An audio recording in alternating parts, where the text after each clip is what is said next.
everybody! So we are here today to share some of our 2020 anticipated releases. I know we were both scouring through releases at the end of the day yesterday, and there's so many good books coming out. I know Crystal and I have picked 5 books we're excited about. And I didn't get the memo, so I chose 10. There's so many books. I might be able to slide in a few others. For me personally, because we're going to be doing a separate video about this, I have not included any Owl Crate sequels or Owl Crate. I don't have you picked any Owl Crate Junior? I have not. There are no sequels on this list. It's okay list. if you put it on your list, but because we're doing separate videos for that. I'm obviously excited for all of them. Yes, exactly. So I think we've kind of all picked a mishmash of things we're excited about. So let's just get going. We're going to start with Sally in the middle. Yeah, just keep coming back to me. Yeah, so I tried to sort of evenly split my list between adult books and middle grade books and graphic novels and age ranges for graphic novels. So I will start with an adult pick. The first one on my list is The Glass Hotel by Emily St. John Mandel. She wrote Station 11, which I read a few years ago and I really loved. It sounds like this is a totally different, like it's not dystopia, not completely different, but it is at least partially set on Vancouver Island, which is really neat. And the description kind of ended with saying that it was about greed, guilt, love, and delusion. Sounds like there's it's like set in a remote hotel, and there's people of various economic stations, and there's also something to do with like the Ponzi scheme and Manhattan, and it just sounds very intriguing, and I can't wait because I really have been looking forward to more from her for quite some time. Totally, that one it's not on my list, but I am very excited about it. All right, Crystal, what your first one? Well, I didn't get the other memo about non-Owl Crate books, but a lot of mine are it because I'm caught up in the series. And the first one at the top of my list is the 3rd Arlo Finch book, Arlo Finch in the Kingdom of Shadows. I believe it comes out in February, and I am so excited. I really want to possibly reread and then just dive right in, because we all know how obsessed I am with this series, and it's not long to wait now. 100% at the top of my list. Practically there already. Awesome. So my first one is The City We Became by N.K. Jemisin. I don't know when our goals video is going up, but I want to read more N.K. Jemisin in 2020, and this is her new one. And this is set in a world in which all cities have souls, and New York City has 5 souls. Ooh! Like the 5 boroughs? Yes, exactly. And I think each of these souls has a protector, and there's some kind of like evil underground in the city coming awake that's trying to like destroy the protectors of the souls. And that just kind of sounds dark and intriguing, and I feel like nothing I've ever read before, and I'm just really excited. I love N.K. Jemisin's writing, so this one comes out in March, and I'm eager to get my hands on it. Cool. Yeah. That sounds really intriguing. The next one on my list is a middle grade one, and that is A Place at the Table by Saadia, Faruqi, and Laura Shovan. This one comes out in May 2020, and it's a dual perspective, girls named Elisabeth and Sarah. They're both in 6th grade. One is Pakistani American and one is half British, and both of these 6th grade girls, their mothers are both going through the immigration process. And they meet in a South Asian cooking class and become friends, and I just love the idea of a friendship story based around food that like also ties in like a bunch of social issues. It sounds wonderful. I'm really looking forward to reading this. Yeah. What a delight. Cool. Next up for me is Queen of Volts by Amanda Foody, the 3rd book in the Shadow Game series. Is it going to be a trilogy, or are we getting more? I think it's a trilogy. I hope it's a trilogy. That's what my brain is telling me. But I loved Ace of Shades, and I just read King of Fools as a buddy read with a couple other friends recently, so all 3 of us are like counting down the days till we could buddy read Queen of Volts, because it left on such a so we really want to know what happens, and I just love the whole world, and I'm just like, oh, like I'm almost kind of anxious. Like, I'm like, what is going to happen when to does these that one come characters? out? It is out in September. Oh, it's such a long wait. A push. Yeah. I was hoping for another like April, May kind of thing, but no, it won't be. At least Goodreads says September. It'll be here before you know it. So, yeah. My next one is Empire of the Vampire by J. Kristoff. What? This is an adult vampire story. And I believe it says, it is the bastard love child of Interview with the Vampire, The Road, and The Name of the Wind. Ooh. And I also know it has something to do, I think like the sun hasn't risen in like 100 years or something like that. And there's also like a Holy Grail aspect to it. So there's so much happening, and J. Kristoff is such a fantastic writer, especially his adult work. And I know it's going to be as gritty, it's going to be gruesome, and I cannot wait. And this one comes out in September. How have we not heard about this? This sounds incredible. I know. Interview with Never, The Road, and The Name of the Wind? Yes. Excuse me? Check. I like all of those things. Wow. Yeah, so very excited about that. That sounds great. Yeah. Neat. You're next. My next one is a graphic novel. I'm not sure if it's YA or adult, but it's definitely not middle grade. That is A Gift for a Ghost by Borja Gonzalez. This is another dual perspective one, but also dual time one and parallel worlds that somehow meet. But in one world, it is 1856, and the main character is like an aristocratic young woman who loves writing like horror poetry and is just kind of trying to do anything but find somebody to marry. And then the other three characters that we meet are in like current day, three girls in a punk band who sort of have like everything aesthetically, but like no musical talent. Gotcha. And somehow when they start their band, something happens with parallel worlds, and they like, so these two characters somehow communicate. It sounds really crazy. Interesting. And I cannot wait to see what they're gonna do with like a visual format. Yeah, it's a graphic. Right, because you said the graphic. It sounds really awesome. It sounds unique. Yeah. Cool. Yeah, it sounds like a lot of fun. All right, Crystal, you're next. Next up for me is Court of Lions, which is the sequel to Mirage that we included back. And Mirage has been on my brain quite a lot lately. I've got the audiobook, but I haven't had a chance to listen to it yet. But I really didn't know what to expect when I cracked that book open. But I loved it, and I'm really looking forward to seeing what happens next. I didn't realize I had a release date. It's awesome. Sci-fi fantasy. Apparently it's out in May 2020, so I'm hoping that I won't forget about it and the craziness of life. We'll forgive her for taking a while because she was also working on her PhD while writing this book. She's allowed. But yeah, I just really liked it, and it was one of those books that I don't think about that often, but it's definitely been stuck in my head. Like sci-fi, fantasy, undercover. Yeah, it's fun. Yeah, good stuff. Cool. So next up is one that I just heard about yesterday, and I'm so excited because it's a book about books, and it's called The Left-Handed Booksellers of London. It's a YA novel, new YA novel from Garth Nix, who is like big, really big in the YA genre. It's set in the 80s, and it's about a girl who goes to London in search of her like the father she's never met, and she ends up meeting these booksellers who also have they're trying to protect the 80s book from these like arcane spirits that are trying to get out. Anything books about books is like, I love it so much. I really like Garth Nix writing, and set in the 80s. That's cool. So fun. So I'm really looking forward to it. It sounds quite different from other books about books I've read, and I'm here for it. Neat. Yeah. And that one doesn't have a release date. It just says 2020. So. My next one, I think you will be interested in as well. It's called Catherine House by Elisabeth Thomas. This is another adult one. It is a gothic literary suspense set in an elite liberal arts college. Sounds good.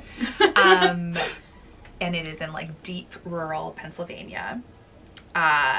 One of the stipulations of being accepted into this school is that you have to commit to being at this school for 3 years, like summers included, and you can't have contact with the outside world. So there are, of course, all these like rituals and weird elite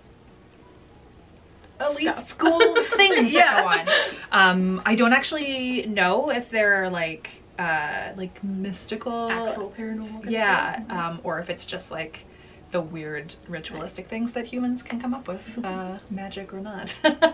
But sounds great. It's very, very intriguing. It's got quite a good cover as well. Go look that one up. Yeah.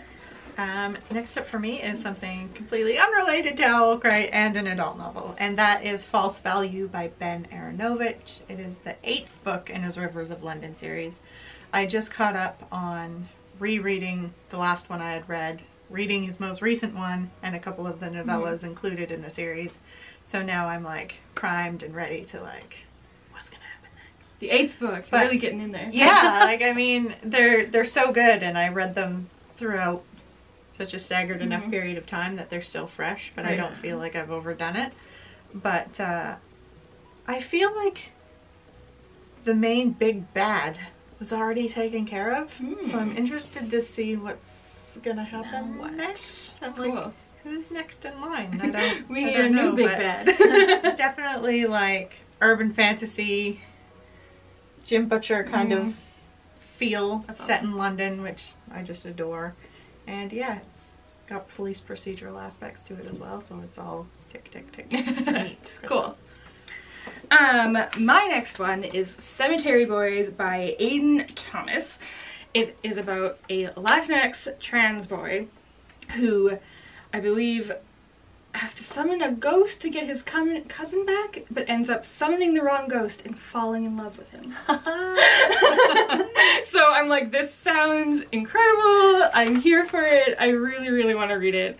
It has the potential to also be hard-hitting, but also sweet and funny, and I think it's going to be really good. Neat. Yeah. That sounds delightful. My next one is Paola, Santiago, and the River of Tears by Tehlor K. Mejia. This is a new one on the Rick Riordan Presents imprint, which has been pretty consistent so far. This one is all based on Mexican folklore, in particular the La Llorona legend, which is the crying woman. I may have completely mispronounced that, but the crying woman is the legend behind it. So our main character is 12 years old. She's like obsessed with space. She and her friend, sort of like the one thing that they know in their town is that you stay away from the river. For everyone else in the town, it's because a classmate of theirs drowned the year before, but for her it has always been that way because there is like a legend that there is somebody who lures kids into the river. But she's very science-minded, and she's like embarrassed by her grandmother, who is really believes in all of these legends, and it's like science meets what could actually be going on with these legends may be real. It sounds fantastic. I love the cover. And yeah, it sounds like just spooky and fun and really cool. Yeah, it sounds neat. I haven't read any books on this imprint, and I feel every time you guys talk about them, they're incredible. And I think I need to. That should have been one of my goals, is to read the imprint and work my way through that series. That would have been nice. Yeah, there's lots now. Number 5 for me is Heart of Flames by Nicki Preto. This is our sequel to Crown of Feathers, which I'm really excited about. That ending left a few questions of where certain people are, and I would like to know where he is. And this comes out in February, and I'm excited for more of the story, but I'm also excited for our edition that we will be doing, which by the time this is posted should have been announced already. And I just can't wait to see like our cover and the new cover and to read it. And even though I have an ARC right now, I want to see this behemoth of a book in its hardcover form, because it's going to be a monster. It's like 700 pages. Like, it's intense. So yeah, a lot of mine are sequels just because I'm caught up in my series right now. But I'll have to keep my eye out for a few other of these lovely things you guys are talking about. So my last one is a book that doesn't have a title yet, or if it does, it is kind of unofficial, I think. But that is the 4th book in the Stormlight Archive by Brandon Sanderson. They just announced the release date, and it is November 17th, 2020. And I know that sounds like a long time, but I wasn't expecting it until 2021. Ooh, okay. So I'm excited. Yeah. As you guys know, this is a huge epic fantasy series from Brandon Sanderson, my all-time favorite author. This is the 4th book in the series, and he writes a book about every 3 or 4 years in this series, and it's going to be 10 books long. Whoa. So I'm going to be reading it till I'm literally in my 50s, and I am okay with it. Yeah. It's just such a fantastic world. I always say if you're new to high fantasy, maybe don't start with the Stormlight Archive, but if you do like high fantasy, dive in there. Yeah, exactly. Yeah, so that was my final one, but there's many that could have also gone on this list. Okay. My last adult one is The Night Watchman by Louise Erdrich. Okay. I've really liked everything else that I've read of hers. And I think, but everything that I've read has been quite different. So she does lots of things well. This is based on her grandfather's life, who he was the night watchman at a factory in his town, and he was also a Chippewa council member in 1950s North Dakota. So I love, I love like fictionalized tellings of family members. Cool. Yeah, it goes well all the time. So that sounds great. The Blackbird Girls by Anne Blankman. This is a friendship story set in Chernobyl. This one is middle grade and it comes out in March. Alternating timelines between 1941 and 1986, but both in the same locale. Sounds so cool. Yeah. There's so many Chernobyl stories coming out because I believe it is an anniversary year. Oh. I could be wrong on that. I don't know. No, either way, 86. I'm like, yeah. But really cool. Another middle grade one that I have already read, but I just want to shout from the rooftops because it is so much fun, is Aster and the Accidental Magic by Tom Pico. This is a very, very fun, silly graphic novel that comes out in March. Went weird places that I wasn't expecting it to at all. I think if you are like an Adventure Time fan, or just a graphic novel fan in general, you will definitely enjoy this one. I really loved it. It's just like so bright and colorful. Yeah. Cute. Yeah, it's awesome. You definitely will like this one. Thank you. Rebecca Stead has a new one coming out in April. That is The List of Things That Will Not Change. This is about a girl whose parents are divorced, and her dad is marrying his boyfriend, and it's sort of all in the lead up to the wedding. And you know, she's always wanted a sister, and now she will have a sister, but it's just like complicated family relationships and changes in life and stuff. And there, you know, there's a lot going on in the life of a 10-year-old. It sounds awesome. And my last one is also a graphic novel, and that is Glasstown, The Imaginary World of the Brontes. It is based on fact, like on, you know, actual biographical information and journals and things like that. But the 4 Bronte sisters that we know created the Glasstown, this imaginary world amongst the 4 of them after the death of their 2 older sisters. And yeah, I'm really excited to see how it will all come together again in graphic form, because it's like, you know, you'll get to actually like see their world, I hope, and also learn all about them. It just sounds so cool. It sounds like we included a book called Worlds of Ink and Shadow that was a Bronte sibling that they made their own world. Right. Yeah, it's cool. Yeah. All right. I'm excited. There's just so much reading to do next year. There's so many good books. Always so much reading to do. And like you said, there's books that I was looking at that didn't make my list because I don't know why. I just like 5. It was always like 5. it's always like, yeah, there's a bunch of stuff out there. But dude, that vampire book. I know. I'm so excited for it. Awesome. All right, so that was some of our anticipated reads. If you guys let us know what you are most anticipating in the comments down below, please. Or if there's any that we talked about that you hadn't heard of that you're now adding to your list, we love that too. And if you like this video, give it a big thumbs up and subscribe for more. Happy reading and thanks for being awesome. Bye. Bye.